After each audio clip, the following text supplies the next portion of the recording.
Hello, everyone, and happy Friday. Hope you had a very wonderful, festive week. Productive, of course, and fun, of course, because you have to have that wonderful balance in order to have great success in life. Thank you so much for tuning in to Life Enchanted with Tequila Swain.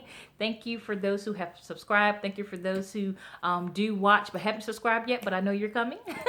And thank you for just tuning in.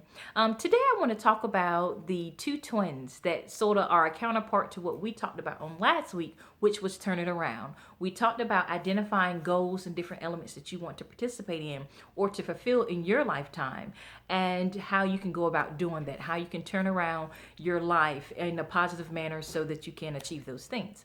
Well, after speaking with a couple of people and getting feedback and things like that, it brought up, of course, the two twins. And you're wondering, what are the two twins? I'm glad you asked. The two twins that always come up whenever you're about to start something new or continue on from something that you started initially or before are fear and failure.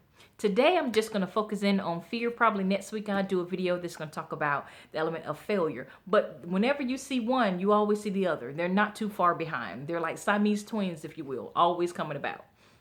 So what is fear? Fear is the concept that you will fail. And or it is a phobia of some type that prevents you from being able to go all in. And so when we're talking about goals, for an example, there's so many fears that come about. There's whether or not you're going to have enough resources. Will you have people that's going to support your vision? Are you enough? Do you have the confidence to carry it out? It's just so many other things that come about when you're thinking about that. And so I always go back to the story of David and Goliath. I know we've all heard that, whether you attended Sunday school or you just happened to click on something online, you've heard the story of David and Goliath. And so I am so sure that David could have had elements of fear within himself. To think about it, he's an average sized man, probably a little bit shorter than most. And then you're coming against this giant thing that's coming against you, and it's like he's ready to kill you. He's like, I'm ready. What you gonna do? But not only that, he also had people around him that were shaken in their armor, who were trained individuals to actually fight this individual, and they too were scared.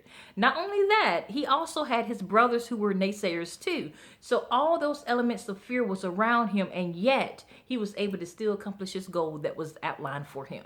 Why? Because one, he believed in his God, and two, he believed in himself. And those are two things that you need in order to be successful at any task that you're choosing to come about. When I also think about fear, I think about this process. Anyone who knows me know I am a very private person. I just think that people are like your own little pods, and so you're sort of like a pomegranate, if you will. We're all in the same world like the pomegranate, but inside you have all the little bitty seeds, the little bitty pods and things like that. I sort of view people like that. And so, I think you keep your information to yourself, and then if you choose to share, you can, but it's not obligated. So to do these videos is very interesting because you're opening yourself up to feedback and questions. Some is positive, some is negative.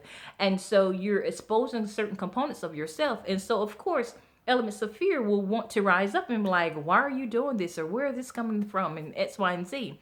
But you can't allow that to prevent you from doing something that's new or interesting, because it stretches you as a person. It stretches your character. It stretches your ability to function and flow in different arenas that you've never been exposed to. So it's very interesting. But you also have to remember that fear can be a good thing. I know that I can't remember the young lady, and I may put her quote at the end of this video, but she said, you may be scared, but do it anyway. I think Bishop Jakes also said something about that recently too, when there was a video talking about him, and his son was saying that how proud he was when he saw him do the segment of entering into a talk show, and how he knew that his father was uncertain about how all that was coming about, and there was elements of fear, but he did it anyway. So you have to be able to say that to yourself. I may be fearful about this process. I may not know all the answers, but I'm going to do it anyway. And if I happen to have an element of the twin, which is failure, then I'm going to learn from that situation, and I'm going to keep on going. I want to encourage you today, whenever those fears begin to come about in your mind, begin to have a counterpart for them. Whenever it says, oh, you're not going to have enough finances, then begin to look up grants and scholarships and processes and people that are willing to invest into your vision. If it says, oh my, you're not going to have enough people to support it, then begin to expose yourself in different environments that will allow more people to get to know you and your brand. And once that happens, then more people will be interested in what it is that you're selling or participating in. If it says, oh, again, you're not going to have enough people, there's always someone looking for an internship or an apprenticeship, or someone willing to volunteer for something that is a common cause that they want to support. So don't allow one of those fears to overtake you and prevent you from turning around, as we talked about last week, your life and looking at the goals and aspects that you have before you. This is Tequila Swain. I thank you so much for tuning in. I ask that you like, share, subscribe, and we look forward to talking to you on next week.